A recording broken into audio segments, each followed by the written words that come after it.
listening to Late Night Radio on the SHR Media Network. Caution, there will be mature themes explored and potentially adult language used.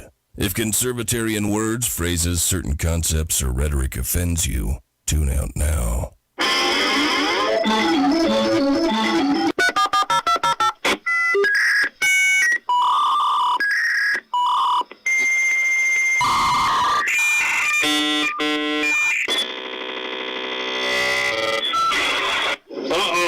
Guess what day it is? Guess what day it is? Huh?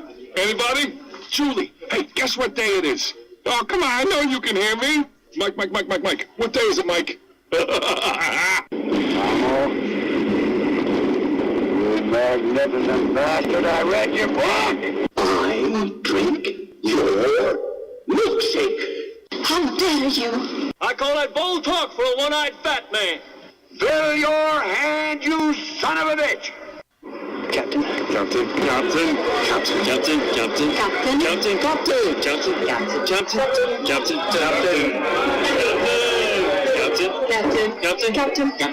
Captain. Captain. Captain. Captain. Captain. No, not yet. Don't pass out on me yet. Terrain. Pull up.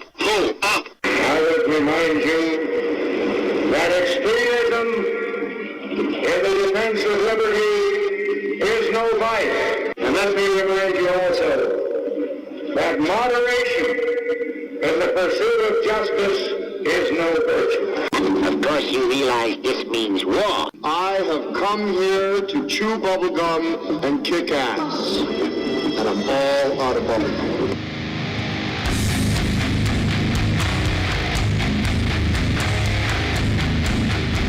I am not a happy camper right now.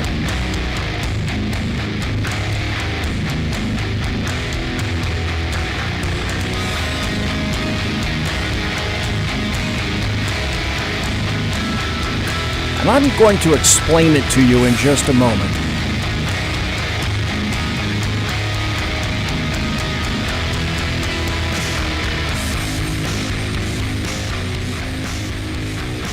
Before I go into my standard opening, which I may not get time for, I just thought I'd tell everybody here that the cursor over here has decided to lock up.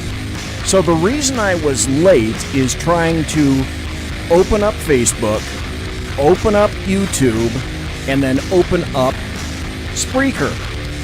And I was praying for at least one of these to work. So my cursor is frozen. I was able to open up as many things as I could.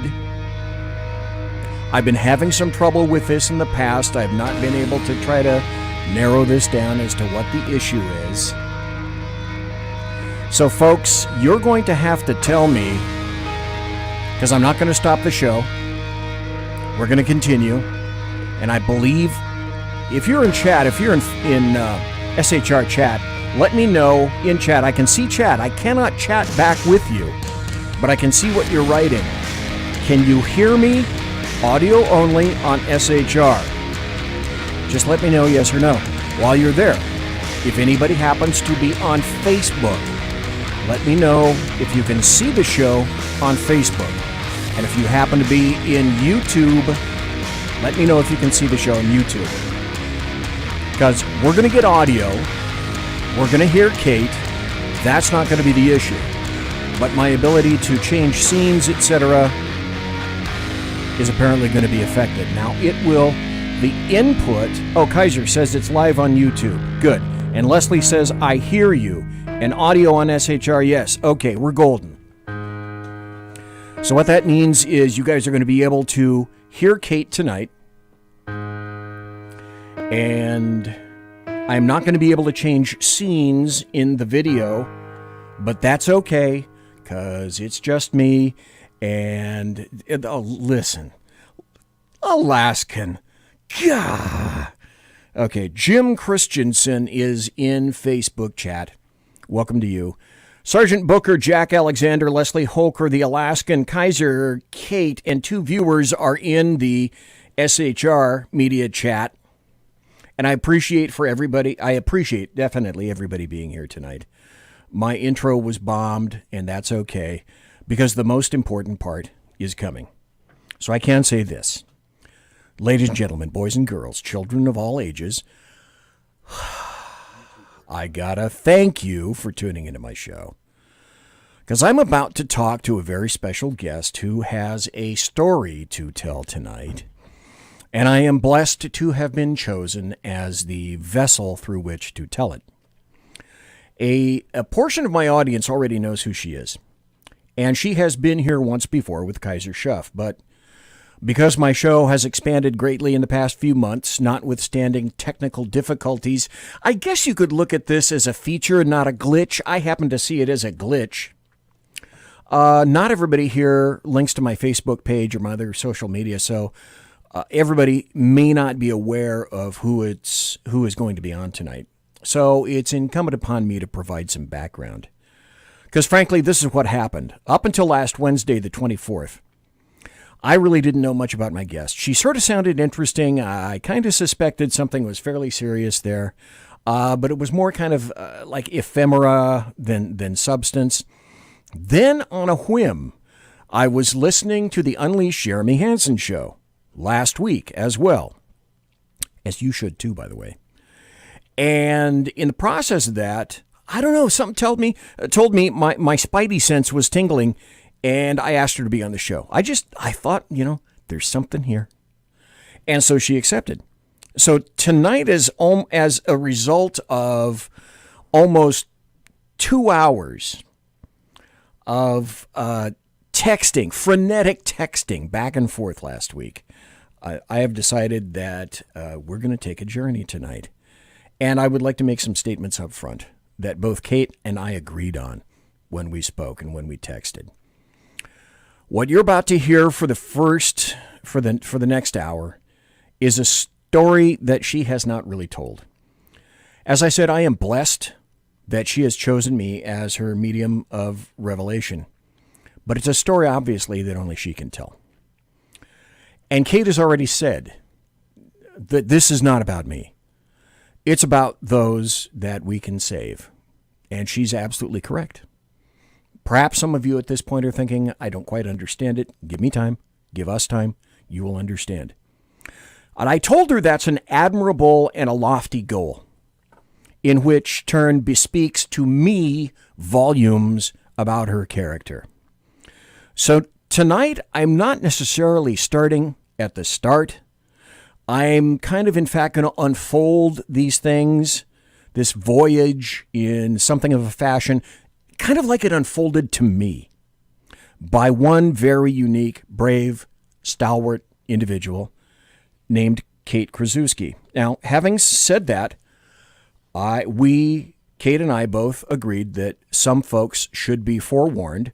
The journey tonight may not be completely for the faint of heart. And so guiding us through that journey is going to be Kate Krasuski. She's the originator and creator of the very popular Facebook page Survive, Thrive, and Stay Alive. That's a private group that is, trust me, rather vetted closely. So welcome, Kate Krasuski, to the Saloon tonight, and I really appreciate your being here. Thank you very much for having me on, and it is an honor to be in your saloon.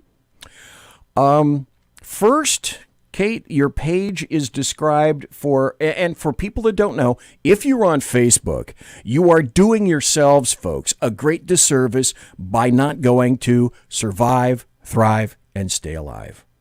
Just either enter Survive, Thrive, Stay Alive in the field, and you'll go right to it. So the Facebook page, in case you're curious, is described as, and a lot of people that are already here tonight know exactly what kind of a page it is.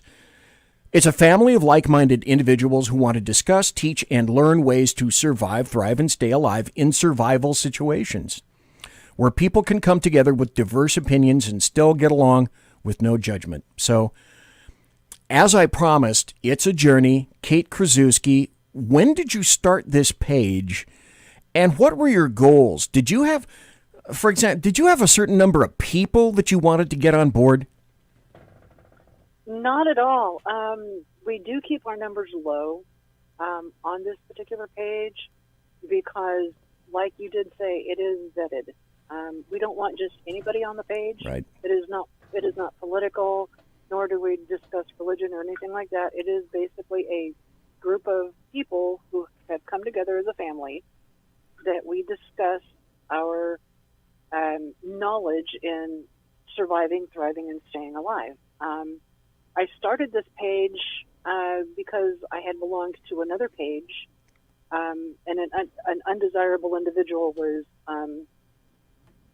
monitoring and adminning that page as well, and he decided to go against other people that's in the same genre as you are, and he came after me as well because I would not play the game. And for those, and most everyone out there knows that, at least on the listening right now, most everyone knows I don't put up with the bull crap, and I will tell you like it is. I'm not going to beat around the bush. And if you don't like what I have to say, I'm sorry. If I hurt your feelings, I apologize, but at least you know where I stand. And I appreciate that from others. Well, when I left that group, Kaiser, Schuff, and another individual that I have been on Kaiser's show with multiple times, Mm-hmm. They twisted my arm, pulled my hair, rolled me up in the pretzel and said, Kate, this is what you need to do.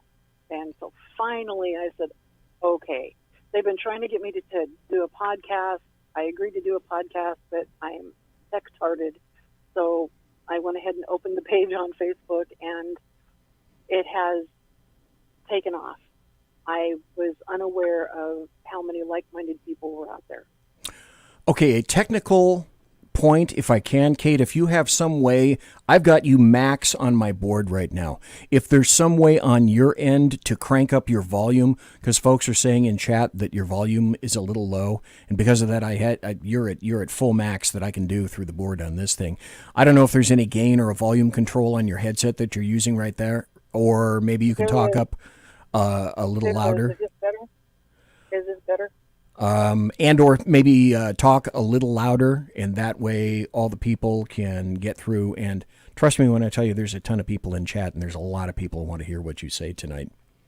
Okay, is this better? That is. Thank you. Is it better? Okay, all I did was push one little bitty button. Okay, awesome. Okay, buttons are great. I'm a techno-Luddite. I admit it. So what kind of things do you talk about on your blog? Because it's not a blog, on your Facebook page. Because I actually wrote down in show prep for tonight, I went down, I don't know, maybe 5 or 6 days or a week on your blog, and I came up with a list. So in general, survive, thrive, stay alive, what kind of things can people see if they want to go there? A little bit of everything. There is one gentleman on there on this particular page that he tinkers, and that's what he does. He builds things from nothing. And there's another guy who is Wilderness Save. As a matter of fact, he is on the Discovery Channel show, The Mountain Men. Oh. We have a couple of doctors that belong to Doctors Without Borders that are on this page. We have people that are in the private sector of executive protection. It's a whole group of people that just want to learn what to do, how to do, and why to do it that way in any given survival situation. And there are people on there that know exactly how to do that. So we share our ideas, and we get comments, concerns, complaints, criticisms, and we're all adult on there. If there is an individual on this page that want to get ugly, nasty, and say certain things, they are quietly removed. Well, that's not the point of the whole thing in any event. Another techno issue, if you could speak up even a little bit louder if there's another gain control that you have. And the other thing is, and let's see, who just said this? Sergeant Booker said, I tried to search Facebook for it and Survive, Thrive, and Stay Alive didn't come up. Okay, Sergeant Booker, what you need to do, go into your favorite search engine, if you don't trust Facebook, because apparently it's not yielding things for you. Go into your favorite search engine and just write Survive, Thrive, Stay Alive. And right after that, Kate, Kate, Krasuski, I'm going to spell it, KRUSZEWSKI.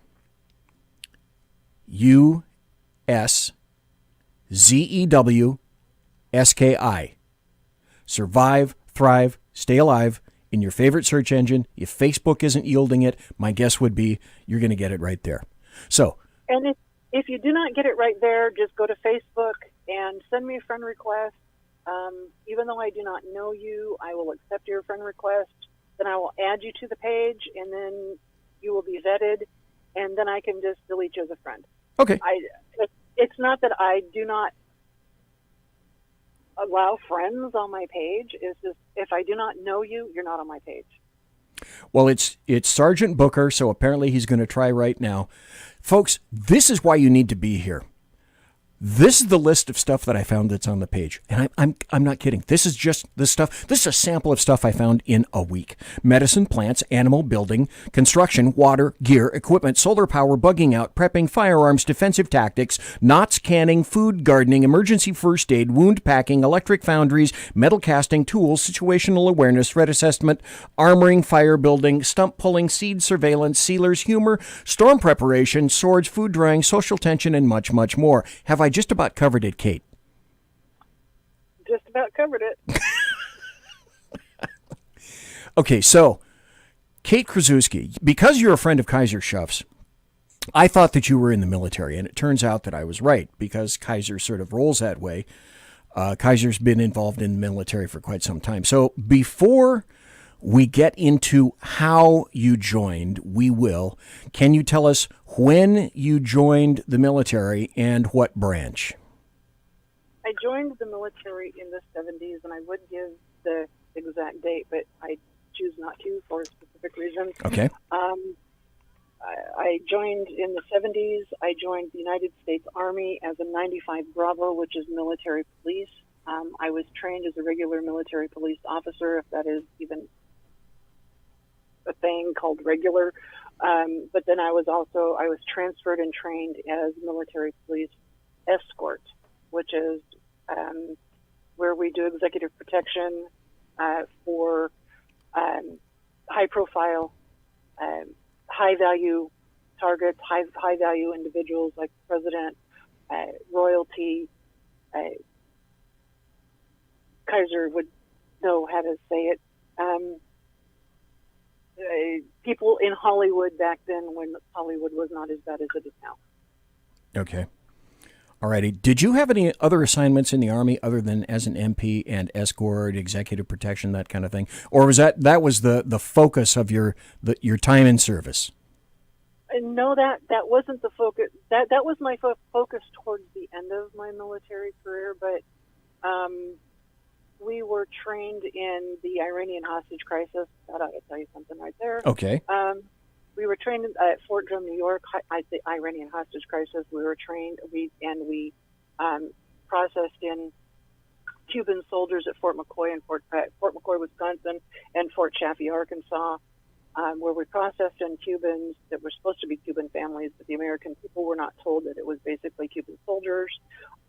We did riot control for certain areas overseas that we're not allowed to talk about until like 40 years or whatever it is.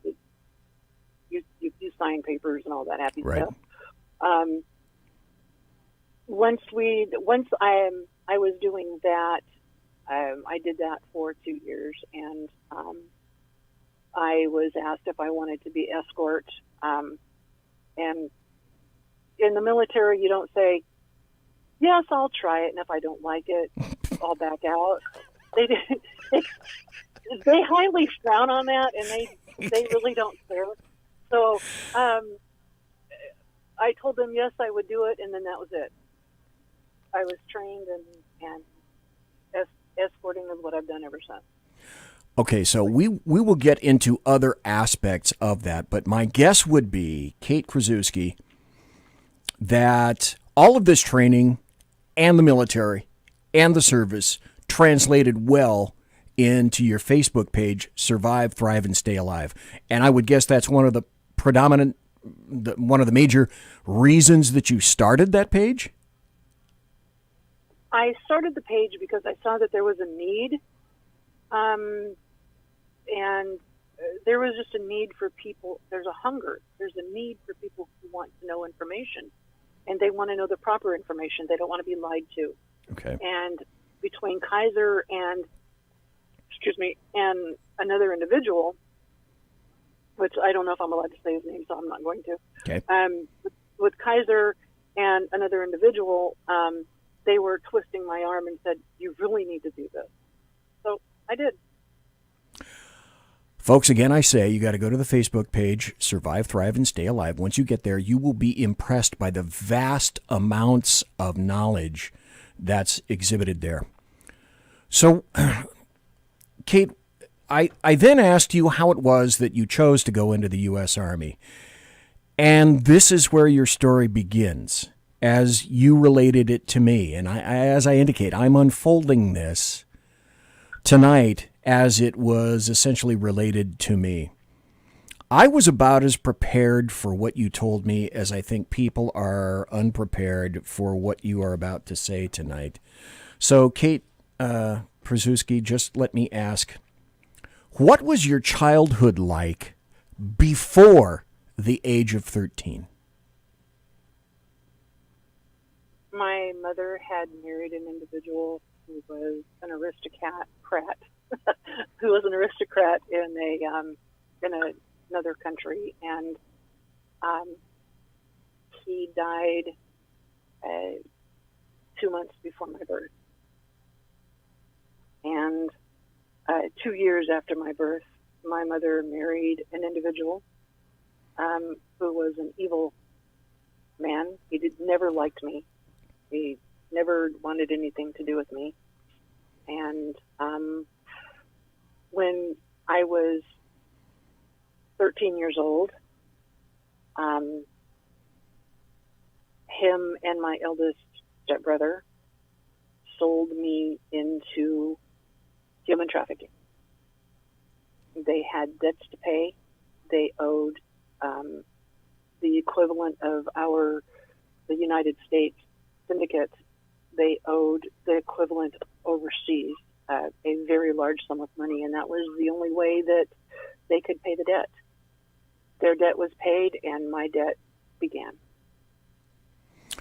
So it would be accurate at the age of 13, you were sold into servitude. That is correct. Not from the United States. We were in Greece at the time. Okay. And because your biological father had died already prior to your birth, and if I'm remembering correctly, and here comes my remembering hat, your biological father was from Liechtenstein, if I'm not mistaken? Yes. Yes. Actually, it's pronounced Liechtenstein. Yes. Liechtenstein, okay. Yes. And your mom was from Poland. That is correct. Okay, so your mother married a man from the U.S. with a bunch of sons 2 years after your biological father's death. Correct. Okay, and your stepfather never liked you. And I think you mentioned Greece. You were there in Greece, on vacation in Greece? We were on vacation, and I had no clue what was happening. I had no clue what was going on. I was busy sightseeing. I was a teenager.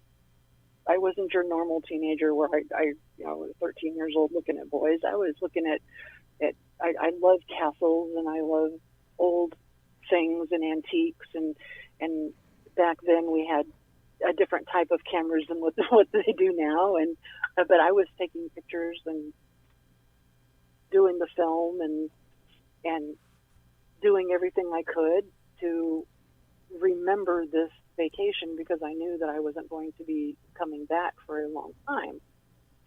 So at a certain point, I was at a waterfall in front of a very large governmental building, and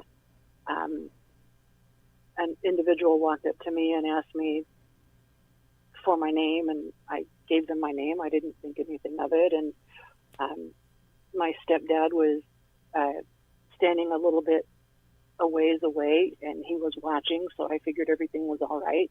I was going to be okay because my stepfather was there, and the next thing I know, I had a bag over my head, and I was taken away. I was put in a vehicle. I have no idea what vehicle it was, and I was driven away. And this is in Greece, on vacation, at the age of 13. You were a very young teenager, and at that site... I had just turned 13. I believe I was like 4 days old into 13. And your stepfather, happy birthday, arranges to have a hood placed over your head, and then you were removed from that area and then essentially trafficked to pay a debt that your stepfather owed. Is that correct? That is correct. My stepfather and my oldest stepbrother. And they transitioned you to essentially an organized criminal element. Should we say it that way? It was definitely organized. I do not know who the traffickers were at that time. I found out later, but I was scared to death. I was placed with other children, a couple of my age. There were 9 of us altogether. There were a couple of my age. There was one younger, approximately 7 years old. There were a couple of them that were a little older, maybe 15, 16 years old. What they do is there are orders. Let's just say, without mentioning any names, there's people from Saudi Arabia who are very wealthy and they want a specific young person, let's just say a female with blonde hair, blue eyes, petite, doesn't have to be a specific family prominence, just blonde hair, blue eyes, petite, and must be a virgin. Some want specific blonde hair, blue eyes, not a virgin, dark hair, black hair, green eyes, not a virgin. There were 2 of us that were in this group of girls that were virgins, and we were going to be auctioned and sold. The rest of the girls, we had no idea what was going to happen to them. So you were in a situation where individuals, men, could come from whatever country, essentially check off a box like a menu of what kind of an individual they were looking for, and you were sold into slavery. Yes.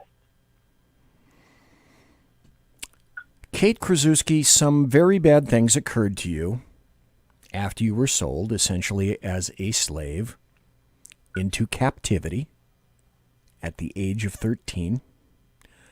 I will leave it to the listeners to imagine what happened, and I'm not going to ask you. We agreed upon that. Being a 13-year-old, I imagine most people can do the mathematics on that. Let me move a little forward. You said there were other people that were with you. From the age of 13, how long were you a captive? And do you have any idea in which country it may have been? Yes, we were still in Greece, and I was there 27 days. There were 9 of us total. 6 were removed. The 7-year-old, she died from her injuries, from the things that they did to her. Okay. And 2 of us were rescued. Okay. We'll get to the rescue, and you answered another question that I was going to ask in a bit. Because what happened after that point was essentially something almost right out of a movie. The people that were in there, the captors that were with you, I think you said one was 7. Did they, for example, what do you think the oldest person who was there? You were 13, one was 7. Were there any that were older than you? Yes, there were a couple that were 15, 16 years old. Okay. All They girls? I'm sorry? All girls? Yes, we were all girls. Okay. The boys were placed in a separate building. We never saw the boys. Okay. But you believed or knew that young boys were in a similar situation to you? Correct. Okay. Because you were a virgin at that time, you were to be sold at auction like a car or a piece of livestock then. Yes, they strip you down. It's not like television where they sit you in a chair and then people just walk over and say, and touch your hair and say, "Ooh, I like this one." It wasn't like that at all. It was, they stripped you down and stuck you in a room with cameras, and the cameras were all around you. And the individual who was auctioning you would have you speak. They had sentences that you had to say. And if you deviated from those sentences, you were punished. You did everything you could to keep from being punished. The punishment wasn't a slap on the face or an arm twisting.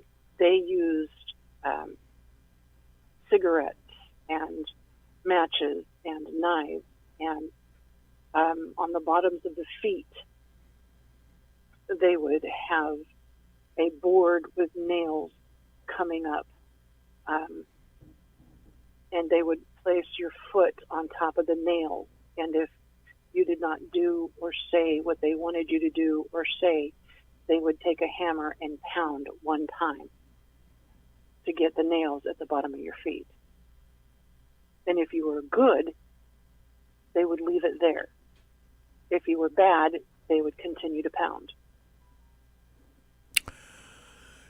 Kate Krasuski, of the people that you were there with, ranging up to from 7 to, I think you said 15 or 16 or so, were there some young girls who the auction was apparently successful and they left and you never saw them?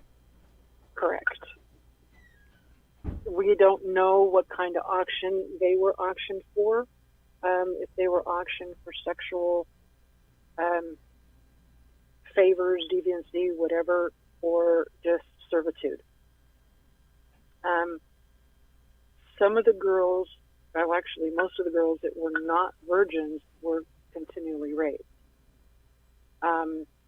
So I do not know what happened to them.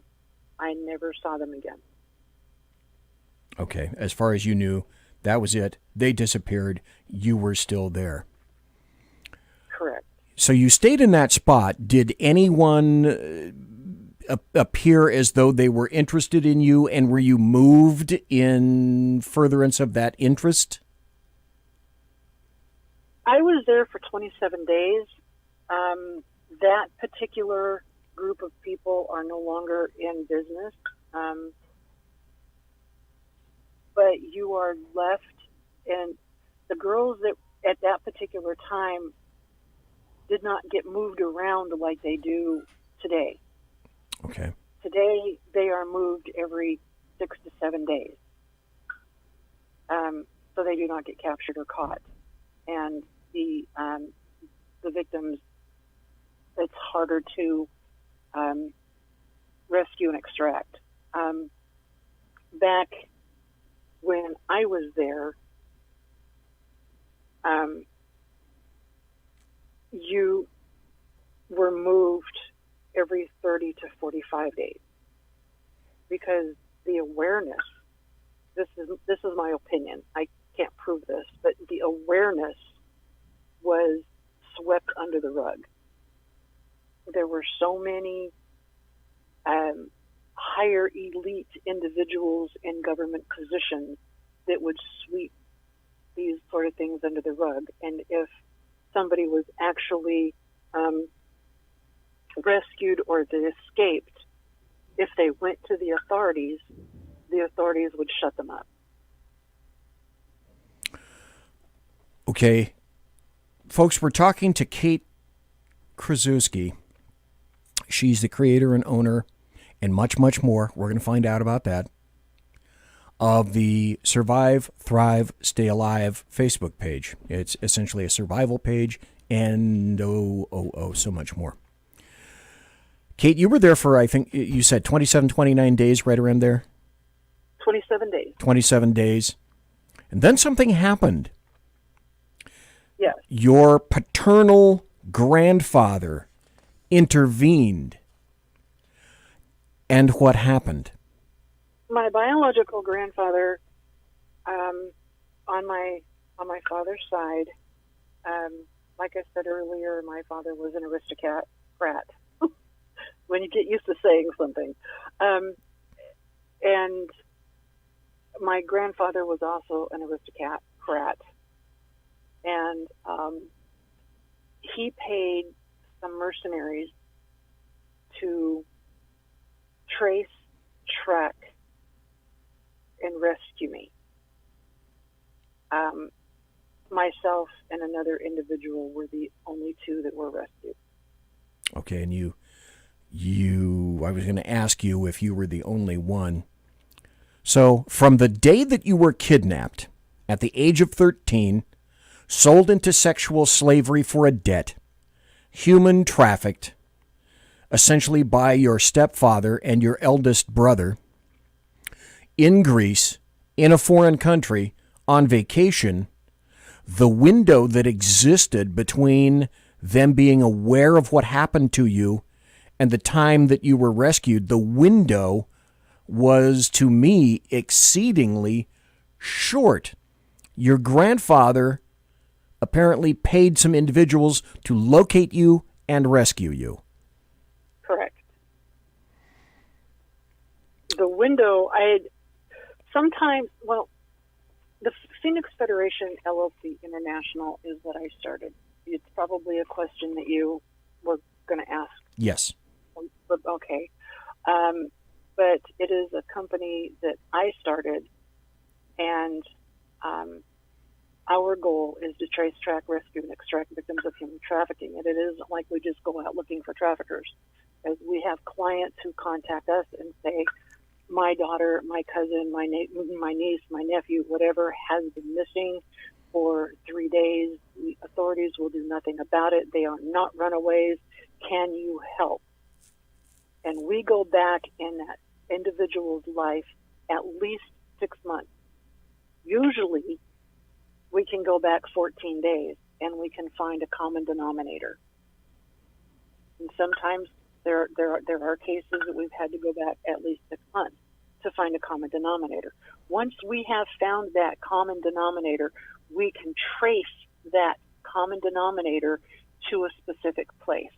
Then we sit and watch. It is a waiting game. And we sit and watch.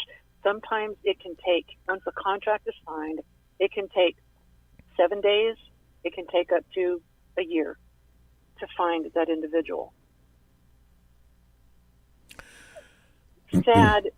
The statistics is really sad. It's over a $65 billion a year industry, and only 2% of the world cases of children missing are rescued. That should tell you how many children go missing around the world. I'm going to get into that when we get into your motivation, et cetera. I mean, folks, if you can't sense what the motivation is by now, you should definitely tune out. Kate Krasuski, what can you tell us about your paternal grandfather? And the reason I ask is, who would take it upon themselves as a grandfather? He must have been an amazing man to coordinate and pay for what I'm guessing was an exceptionally audacious plan in another country. He was from another country. He was an amazing man.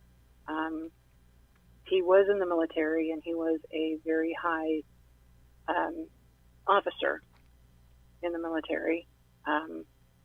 And he knew who to call. He knew what to do. And I was very blessed, and so was the other individual that was with me. We were very blessed to be rescued. We still have contact, her and I. She has not gone the same direction that I have. She has turned to prostitution, which is very sad. She did not have a support system like I had a support system. Support is imperative. It is very important. Going to where, like, Phoenix was concerned, the Phoenix Federation is, once an individual, male or female, that does not matter the age, we have rescued and extracted people 3 months old to 60 years old. And it doesn't matter what the age is.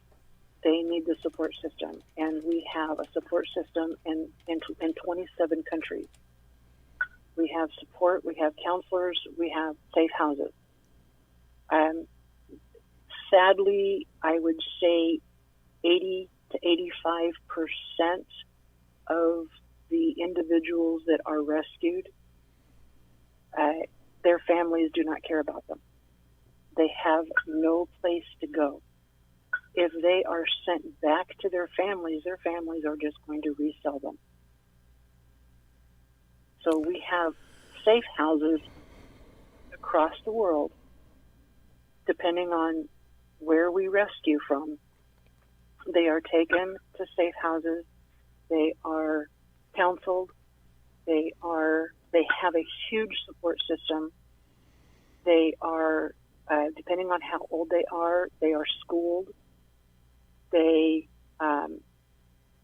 if they're old enough to where they already have an education, or they have not graduated from a high school or equivalency, we make sure that they have that equivalency and they get the education that they need and training that they need to become productive in society. Let me ask you this, because I was thinking about this before the show, in doing the show prep for tonight.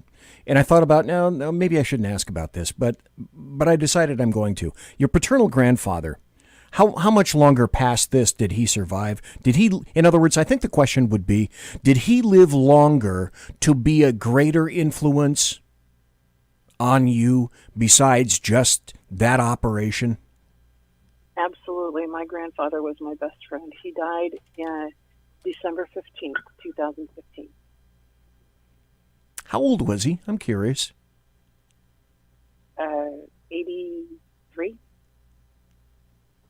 That's an amazing life well lived, I would expect. Let me ask you this. So for all of those listeners that want to take all of these clues and they want to look it up, you're going to find out who he is. What do you think, Kate Krasuski, would have happened to you had your paternal grandfather not come in and rescued you from that scene? At the time, I have no idea.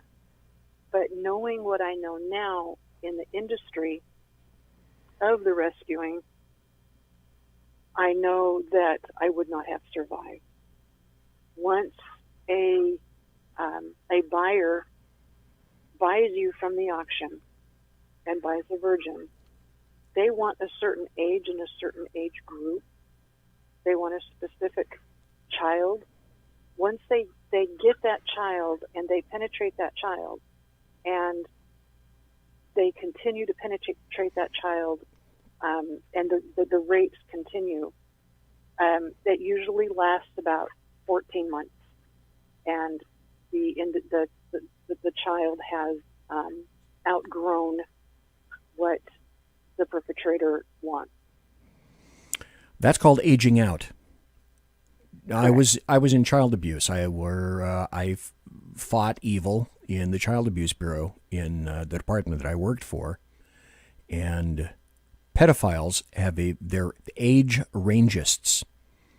You are not acceptable before a prior age that is in their mind, and you age out after you reach a certain age. They have a fantasy preference, and if you're not within those ranges, then they have no interest in you. We have found men who, who, if a young girl, if her breasts become too big, they don't want her. Right. If their breasts are too small, they don't want her. They have to be a perfect child for a certain amount of time.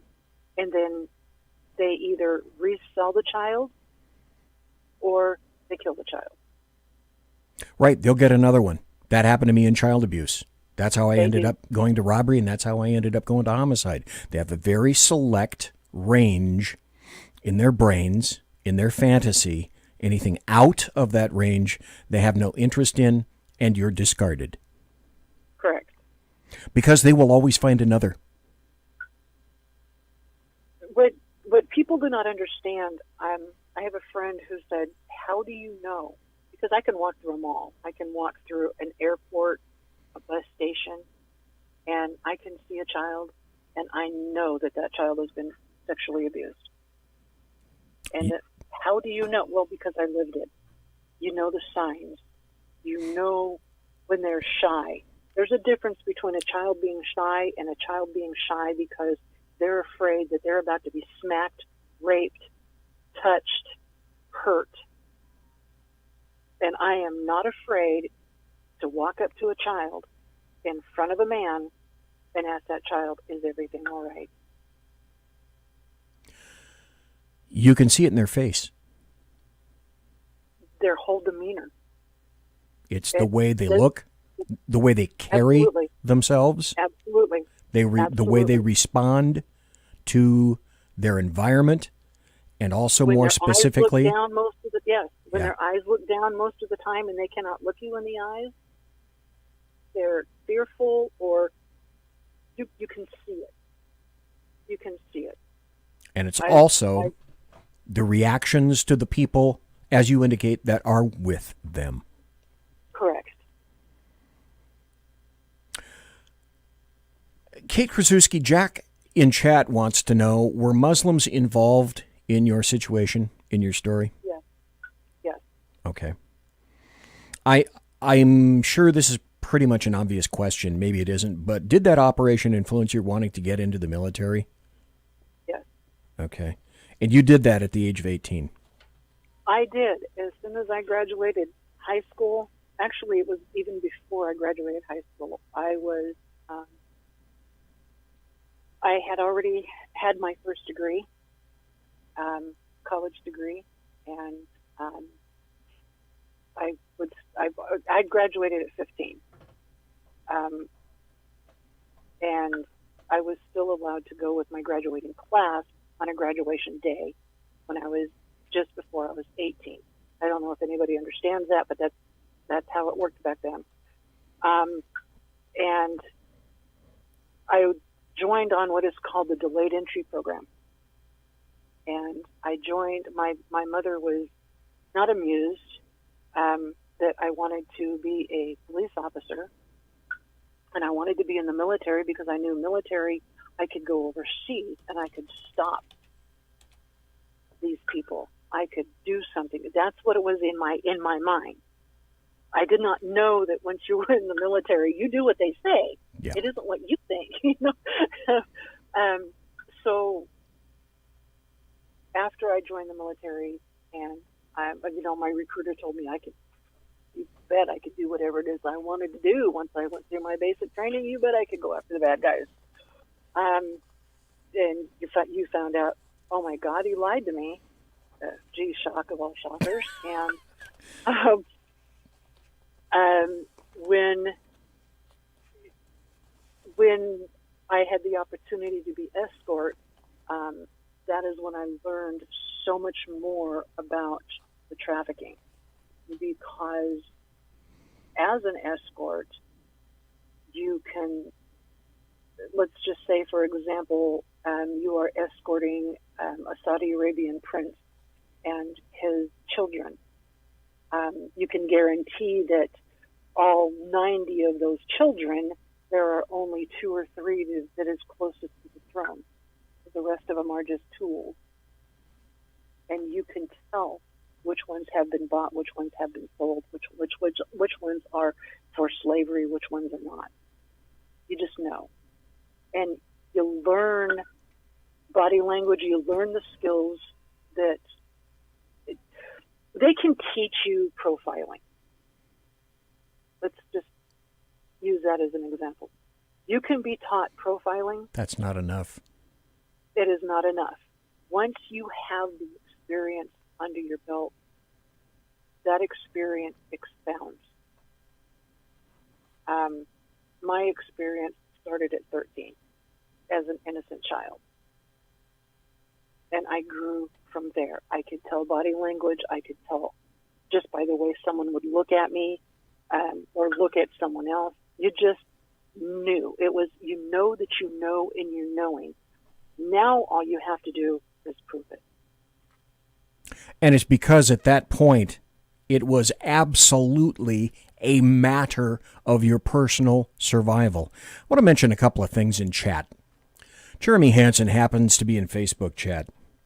He said, real men don't act like that. They are subhuman. They are oxygen thieves.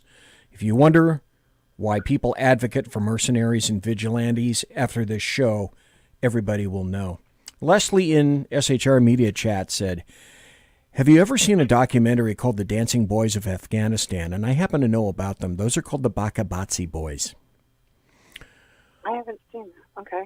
And I make mention of that because I took it upon myself to school myself in Islam, reading the Quran, the Hadith, etc. Let me recap if I can. At the age of 13, Kate Krasuski, you were kidnapped and sold into human trafficking. You had to deal with that for 29 days. You were rescued by your paternal grandfather with, I'm guessing, a handful of mercs, and they successfully liberated you from your captors. Is it that was 27 days? 27 days. 27 days, and there were 6 mercenaries, and every single one of the captors did not survive.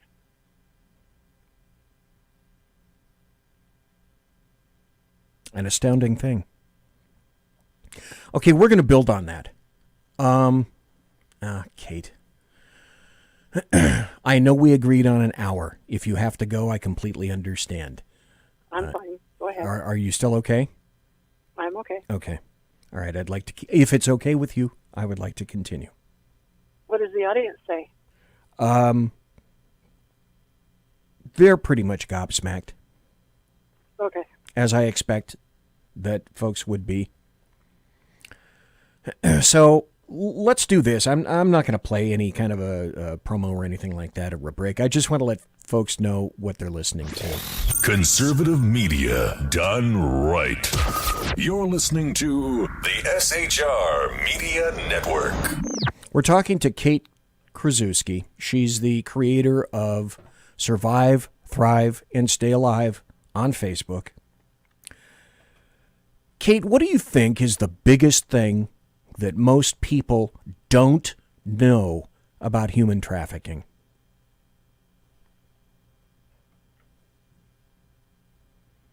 The biggest thing that people do not know about human trafficking is that it is actually happening.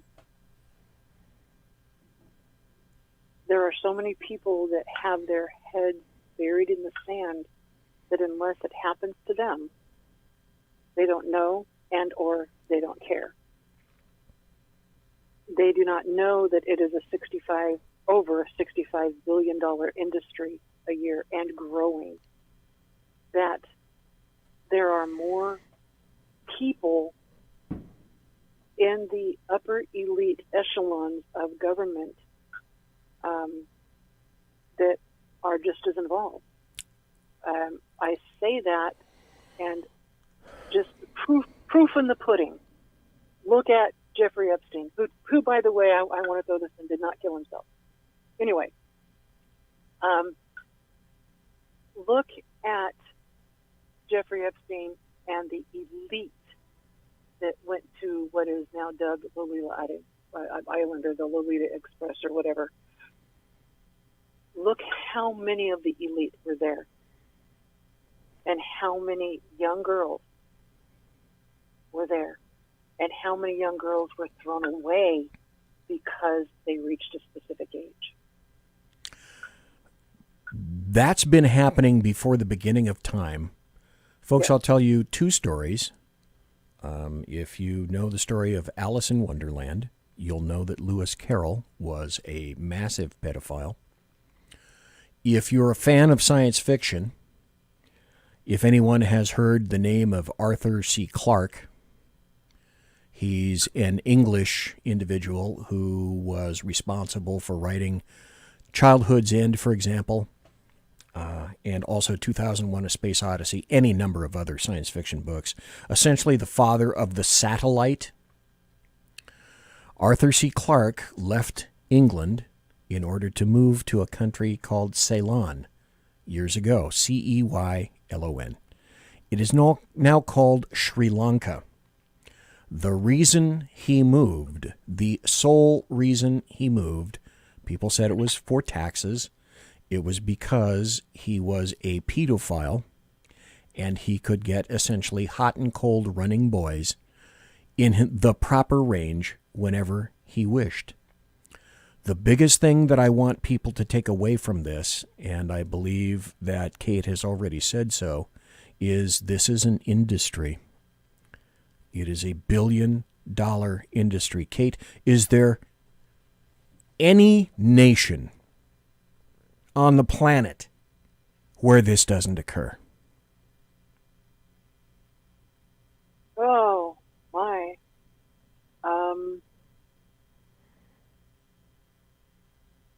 Not to my knowledge. Okay, let me put it this way, then. For those of you who are listening live, or for the people who happen to listen in podcast later on. Because I'm sure that someone somewhere is thinking at this point, we live in the United States. It doesn't occur here. Kate, does it occur here? Yes, sir. I would say, and I can honestly say, that we have proof that it happens in every state within our borders. When we talk, folks, I'm talking to Kate Krasuski. She's the creator of Survive, Thrive, Stay Alive, a number of other companies that we're going to get into in a moment. When we talk about human trafficking, Kate, there are a number of aspects and acts that can fall under that umbrella.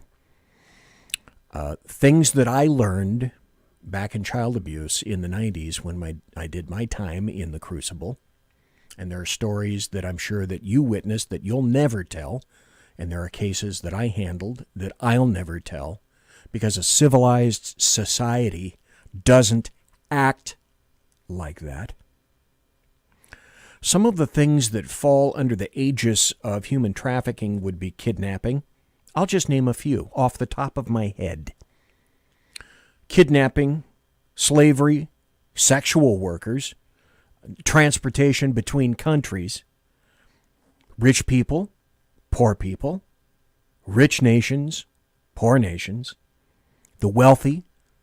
You already mentioned politicians, government employees, criminal enterprises, drug cartels, and military involvement from all sorts of nations. You mentioned Jeffrey Epstein. He was a sex trafficker and a kidnapper. Our organization was one of the organizations involved in his arrest. I can't tell you how I admire you for having said that. The individual who apparently at this point is not paying any price for this is his enabler, his acquisition artist, Ghislaine Maxwell, or Ghislaine Maxwell. But my guess is, and if you haven't figured out by now, folks, it was Jeffrey Epstein's was one of the greatest Ponzi schemes in the world using little girls. And as far as I know, though I don't have any evidence that it occurred, I'm sure little boys as well in his realm. What he would do is he amassed a fortune, built or inhabited, lived in places that were extremely private, so that he could record everything to be displayed to all of those individuals later for favors, theft, bribery, extortion, you name it. His was an enterprise, a global enterprise. Let me ask you, Kate Krasuski, would you think that somewhere, someone possesses all the film, the digitization necessary, and the names and information of everyone who was involved with Jeffrey Epstein? I can guarantee it. Yes. And you know that there's at least one individual that has all of that. And that individual is not going to have just one copy. That individual has made more than one copy, and it is distributed to safe places. Just in case anything happens to that individual, and the original or facsimile thereof is discovered and taken, there are more copies of that original. Do I believe that that person exists? I can guarantee it. I most certainly do. To the point where that individual has sufficient power to not yet be discovered, and having essentially assembled a contract on Jeffrey Epstein, who, after the second prosecution, could not be allowed to live. His was the perfect storm of stupidity within the tombs in New York, and he hung himself like I'm a hubcap. Wow, you look good on that 1969 Ford. Thank you. But his situation brings up another excellent question. And folks, if you don't want to think about this, you should. If you have not been personally involved like Kate, or done the investigations like me, then consider yourself lucky that yourself or your children have not been involved. But I would submit, without the cooperation of various governments, politicians, people in high places, cartels, criminals, could human trafficking or sexual slavery even occur? Do you think so, Kate? I think sexual slavery has occurred since, I don't know, a long time. Centuries.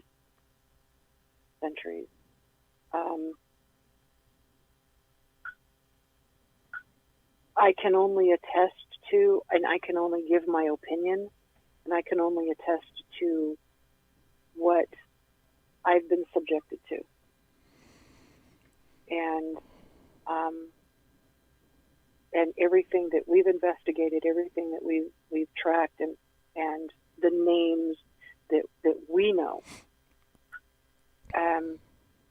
we alone cannot stop it. There are more bad guys than there are good guys. And we cannot, we're just a small group, and I'm not saying that Phoenix Federation is the only group out there, because we're not.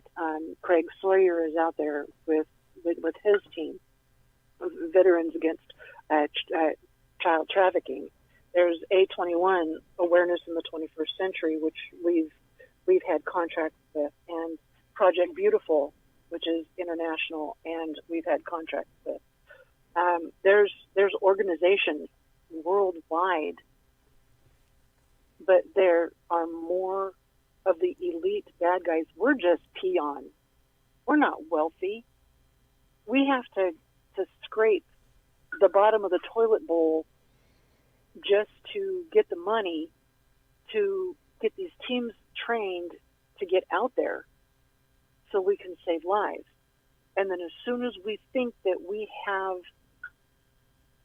the training and the funding to go out, somebody flushes that toilet and down the drain we go, to where we have to start scraping and scrimping and crawling ourselves out of that toilet bowl just to save lives. And that sounds gross, but that's exactly how we feel. We are an elite group. We have 9 teams. Yes, we do. We go out and we do what we need to do. But we have to earn our own money to do it. The elite out there, they're taking taxpayers' money, not just in the United States, but other countries. We're talking with Saudi Arabian princes that have billions of dollars. They outdo us financially to where they can pay for the auctions, they can pay for the auctioneers, they can pay the traffickers. We don't have that kind of resource.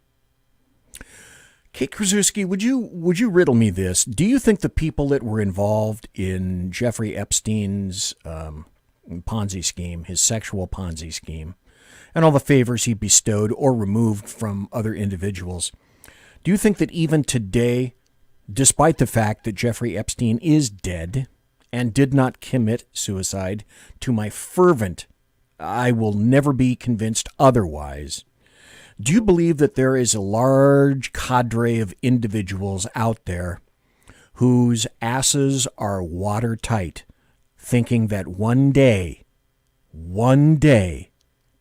there'll be a knock on the door?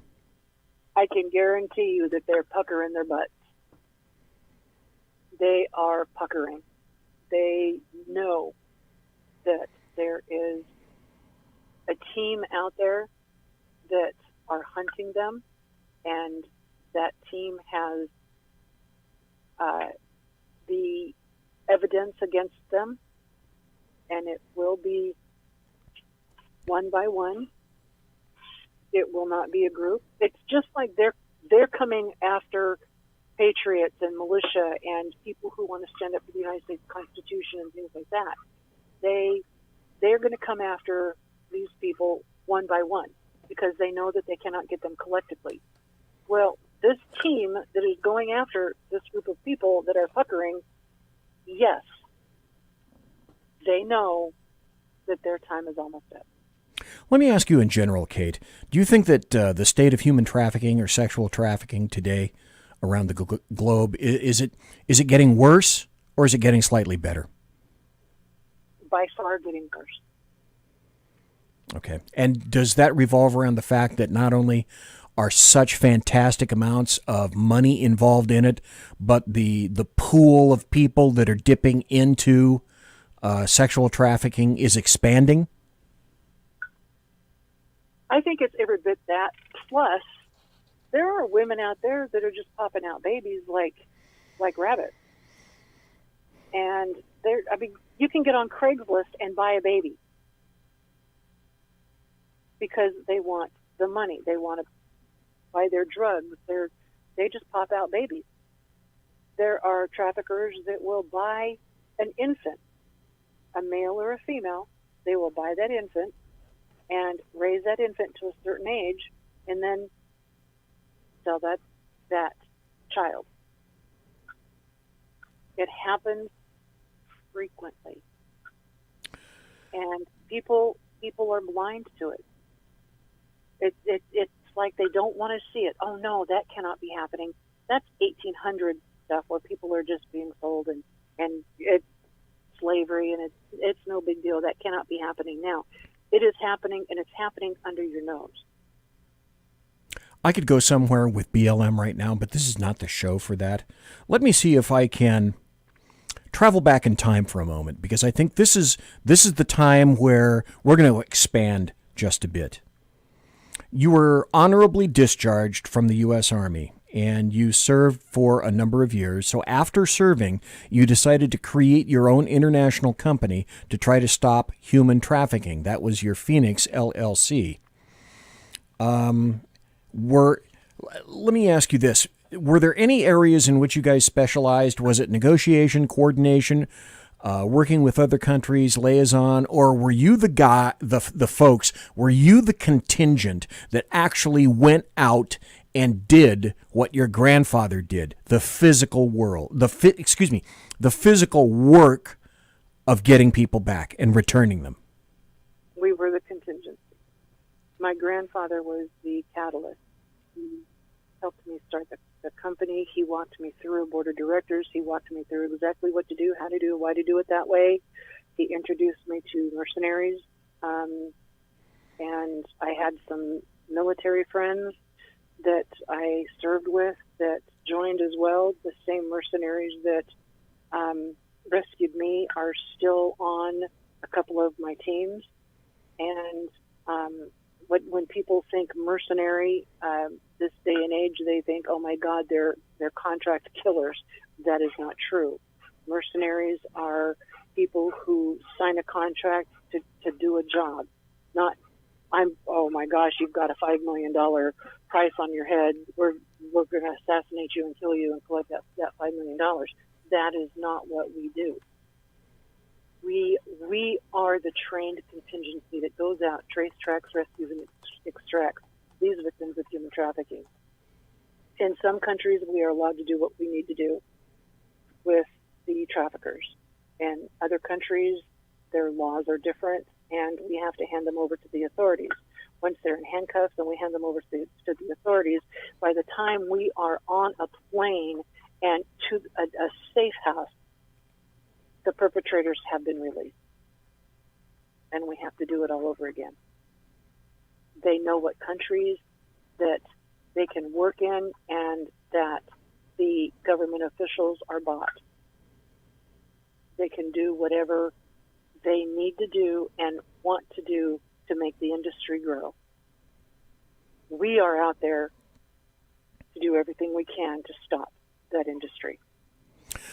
So it would be correct, Kate Krasuski, to say that your paternal grandfather, I think you said he passed away in 2015, he was 83.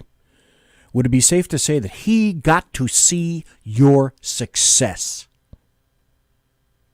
Yes. What a wonderful thing that would be. He was the reason for the company and success.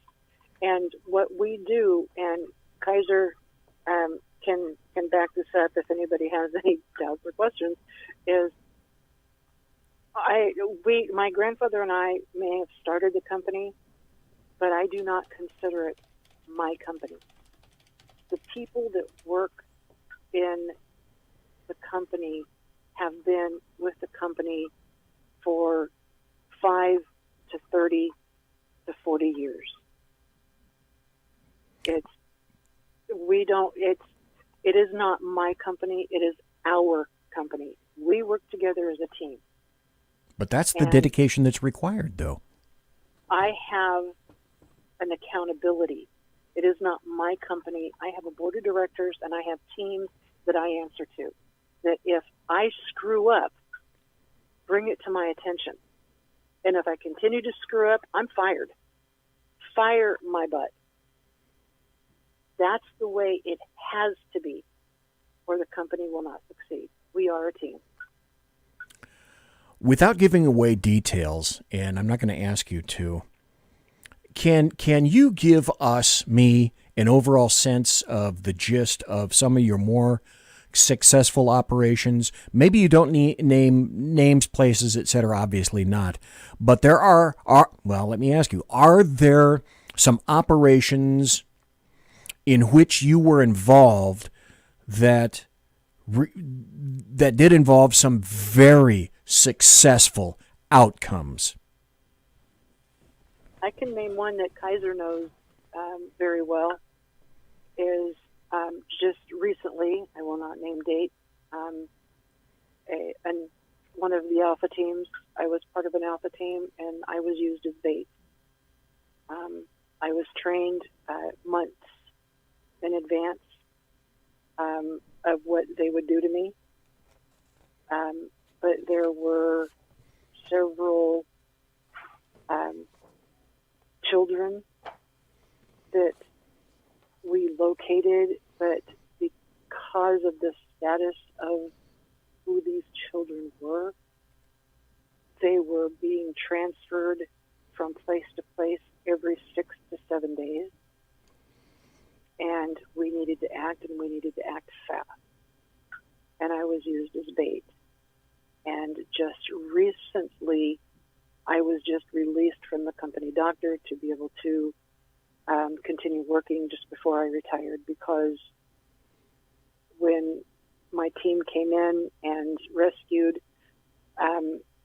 the children and extracted me, I had 7 broken ribs and a few miscellaneous new scars and cigarette burns on my body. And yes, it was successful. Yes, the individuals were arrested. We also were able to get a very high elite military general from another country arrested. He was instrumental as an auction buyer. And there were 4 girls and 7 boys and 2 adults that were rescued during that particular mission. That was not within the United States borders. Kate, you and I both know, and I think the audience is beginning to certainly understand, that the situations in which you and I have dealt with, me in the past, you currently, in the past and also in the future, are situations involving individuals of certain assignments that people don't want to think about being involved in escapades like this. I was involved in one particular case with the Catholic Church. If I'm not mistaken, that you were also involved with the Catholic Church at one time. I'm not asking for details. All I'm saying is that people like that in those areas are involved. And if you don't think somewhere in your neighborhood, folks, there is an individual that doesn't have predilections like this, you would be oh so mistaken. They are usually the pillar of society, the class clown, the party individual, not as in like drugs party, but the party individual in a very large governmental home, building, diplomat, somebody that could be next door that you don't know that really owns a Mercedes and has another family across town. They are the pillar of society. They go to church. They're a deacon in their church. Everybody loves them without realizing that deacon in the church, and I'm not coming down on churches. I'm a churchgoer. I'm a God-fearing. Jesus Christ is my personal Lord and Savior, because if it wasn't for him, I'd be dead several times over. What I'm saying is that we have arrested several deacons of churches, and they have made confessions that they are deacons in certain large churches. We're talking 5, 10, 15,000 members of these churches. They are there to look for specific types of children for auctions.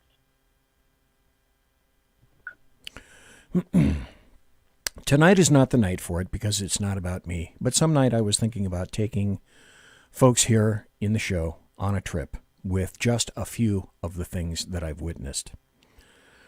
Now that we mentioned that, Kate, you mentioned God. I should imagine that God has been a comfort in your past, your present, and likely your future. As God is with me. Was that relationship a large part of how it is that you managed to survive through various facets of personal hell that you encountered? That was the only reason why I survived. Except for this last mission, I do have to admit that there was a gentleman in my life.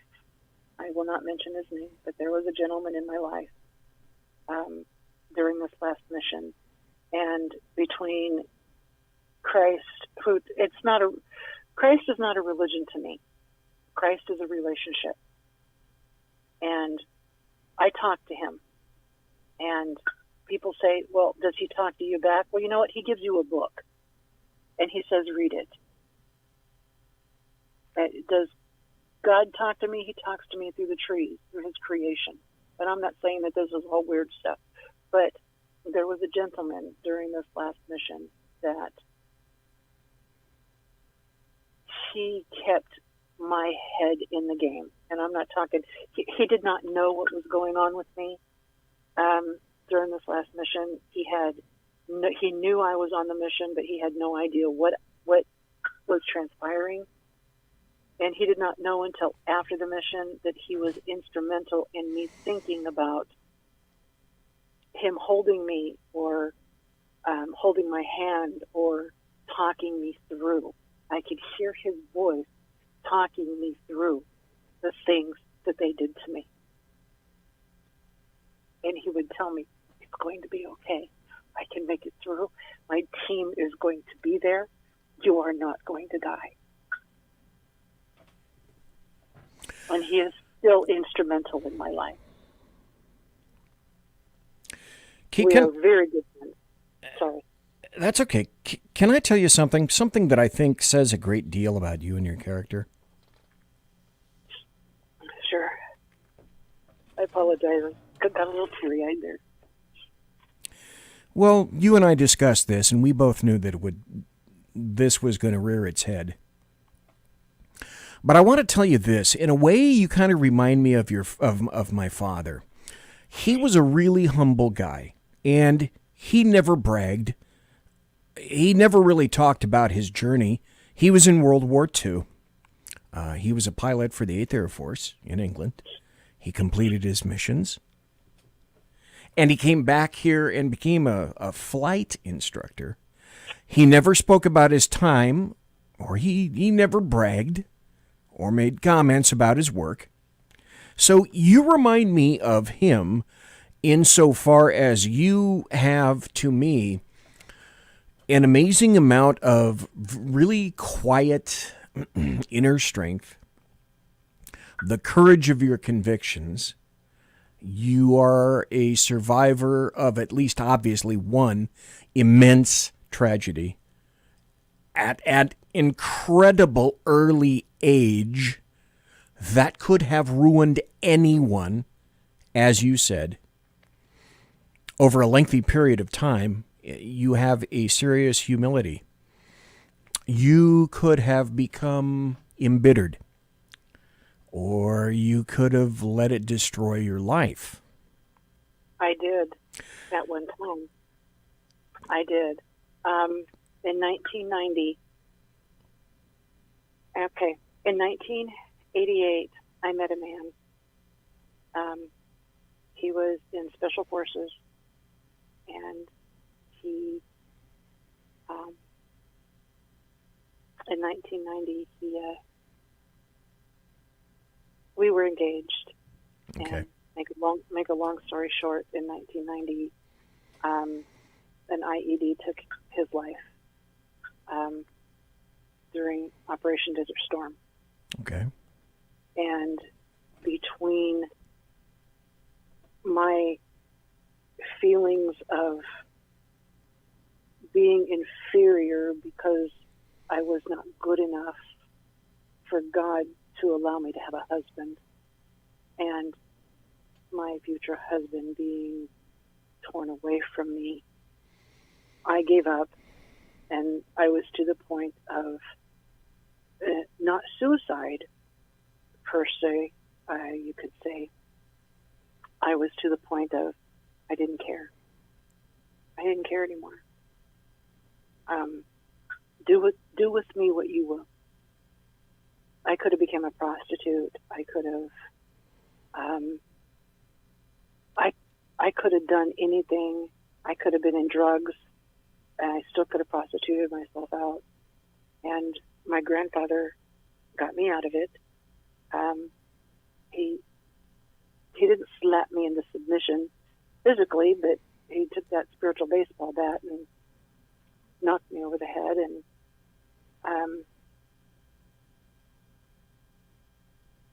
there have been times throughout, like, I guess you could call it a career, that I have felt inferior, or has my life changed anybody else's life? Have I touched anybody's life?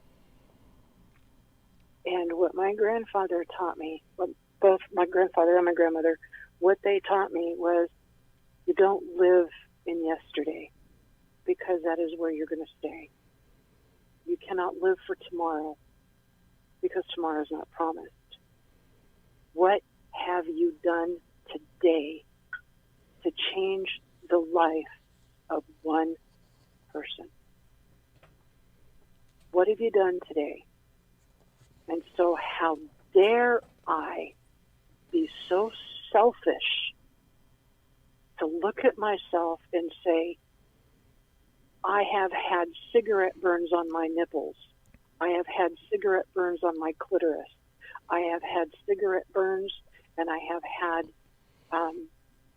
acid thrown in my private parts. How dare I dwell on that and say, I am not worth it? Because if I was not worth it, God would not have brought me through to change that one life for today. Kate, I think that's the exact point. At the age of 13, I'll tell it again, folks, you were kidnapped and sold into human trafficking, sexual slavery. You had to deal with that world for almost a month. You were rescued by your paternal grandfather and a handful of mercs. You went into the military. You excelled in the military. To use one of your words, you thrived in the military. You used those experiences following your honorable discharge. You built your own company designed to combat human and sexual trafficking yourself. You built that. You became a business owner and an entrepreneur. You fought aggressively against human trafficking for years. And I'm about to make kind of a little pivotal point here, and all the other things that you just delineated to us within the past 2 minutes. It appears you've officially retired from that job in June of this year, just a couple of days ago, if I'm not mistaken. Is that correct? A little bit less than a week. Okay. That particular portion of the job, I have retired. Okay. But I want to emphasize, and trust me when I tell you folks I'm going somewhere, you're not stopping. One door closed. Would I be correct in saying that essentially 2 more are opening? Correct. God has blessed me with a plot of earth that has a diverse terrain, everything from cliffs to mines to ponds to just a dense forest. And I am opening not just myself, but myself and a couple of partners. We are opening a wilderness survival school and a school to teach other people to do exactly what I have done for the last 35 years. See, and that's the point. That this is where I wanted to bring you tonight, which is why I said it's kind of a circuitous course. We got here. Wilderness Survival School, obviously building upon the training that you've had over the years and then displayed for everybody to see at Survive, Thrive, and Stay Alive. And then I would also submit this, your requisite training, education, and experience you have brought with you to not just stop at where you ended in human trafficking, but you're creating what you told me was a leadership tactical training school to basically make, as you said, as I say, to make more of you, to be able to go out and combat. Not just me. Well, people with goals. There is a team of instructors that will be coming here. That this team will be an elite team, and their leadership skills are amazing.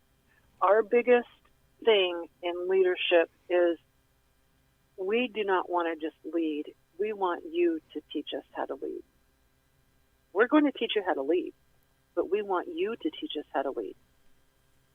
Because leaders will always be a student.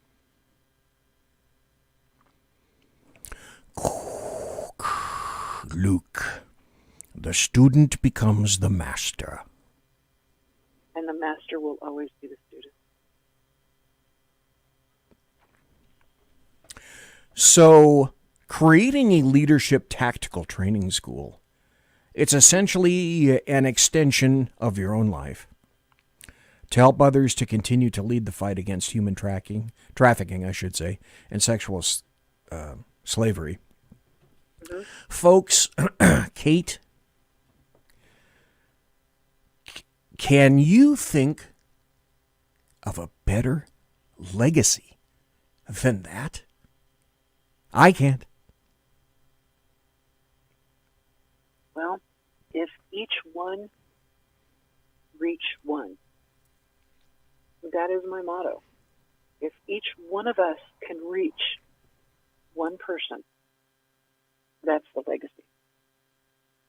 Whose life has you changed today? Even if it's just walking down the street and smiling at somebody, you could just have saved that person's life from suicide. You could have been the reason why that person did not kill themselves. If each one reached one, that's the legacy I want. What have I done today to reach that one person, to save a person's life?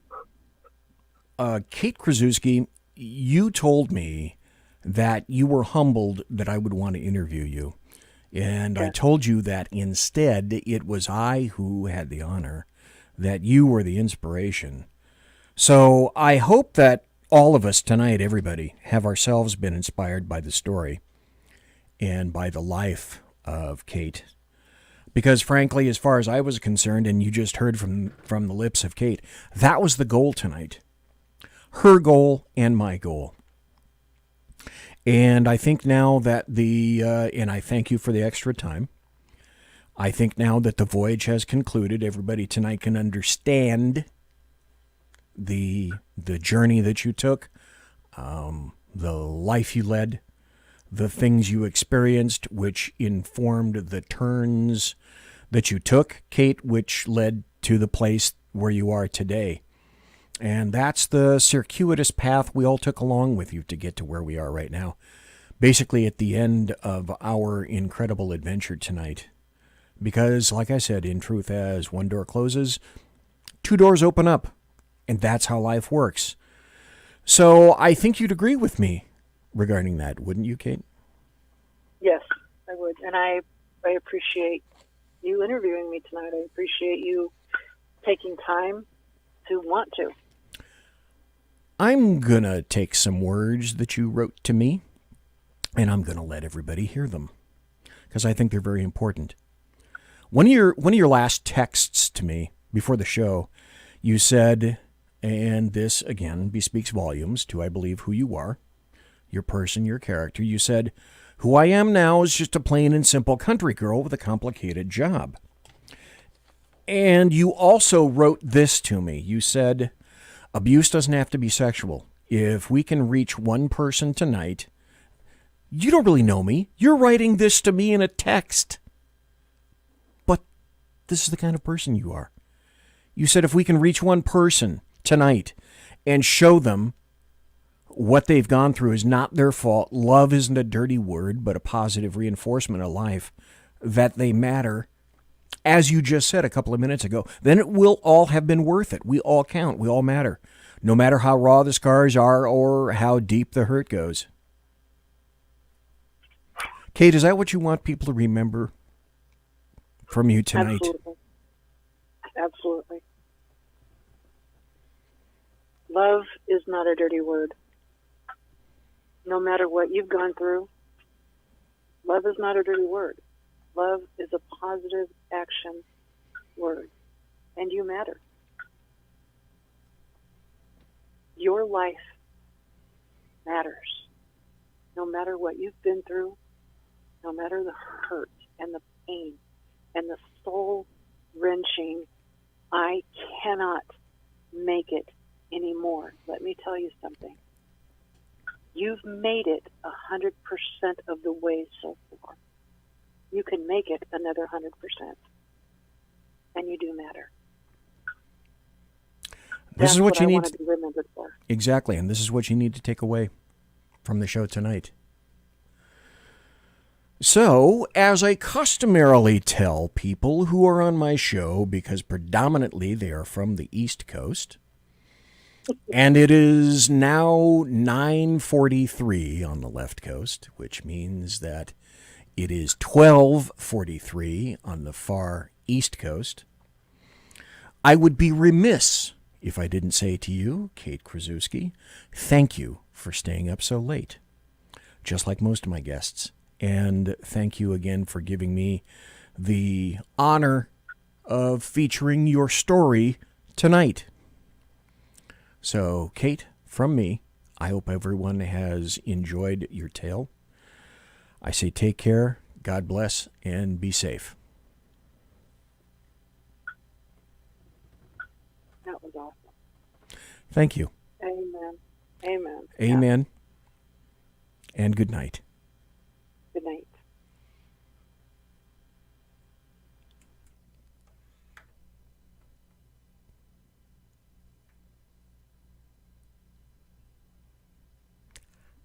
How do I follow that up? I don't think I do. Monsieur! Es un mort!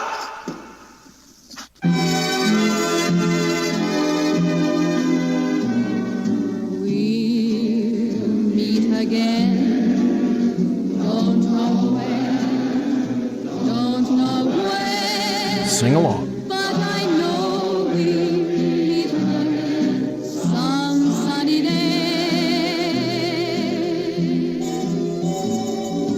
Keep smiling through, just like you always do, till the blue skies drive the dark clouds far away. So will you please say hello to the folks that I know? Tell them I won't be long. They'll be happy to know that as you saw me go, I was singing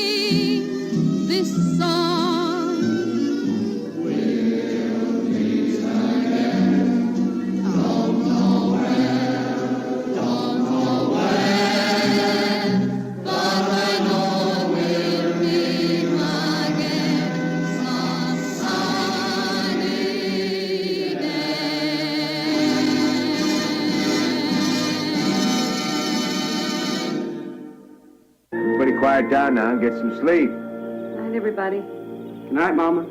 Night, Ben. Good night, everyone. Good night, Mama. Good night, Daddy. Good night, children. Good night, Daddy. Good night, Elizabeth. Good night, John Boy. Good night, Jim Bob. Good night, Jim Bob. Good night, Jim Bob. What's going on? I was asleep. What's everybody doing? Good night. Good night, Jim Bob. Go to sleep.